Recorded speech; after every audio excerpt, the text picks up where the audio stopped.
मेरे पसंदीदा शायर वसी शाह की खूबसूरत गज़ल पेश खिदमत है। कोई धुंधला सा एक चेहरा मेरी आंखों में रहता है, कोई धुंधला सा एक चेहरा मेरी आंखों में रहता है, कोई भटका सा एक जुगनू मेरे ख्वाबों में रहता है।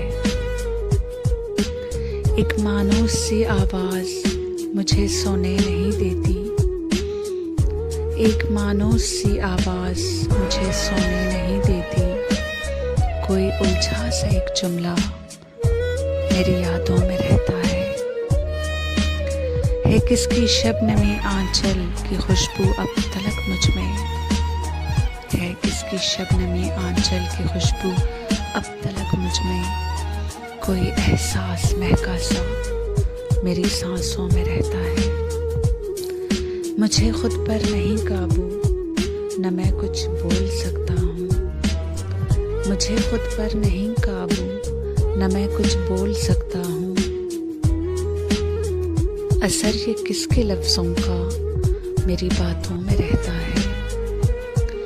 दिसंबर की खुनक रातें मुझे बेचैन रखती हैं, दिसंबर की खुनक रातें मुझे बेचैन रखती हैं।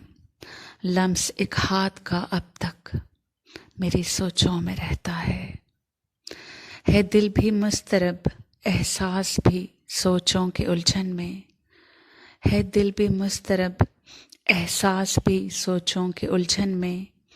ये किसकी आंख का आंसू मेरी आंखों में रहता है, कोई धुंधला सा एक चेहरा मेरी आंखों में रहता है।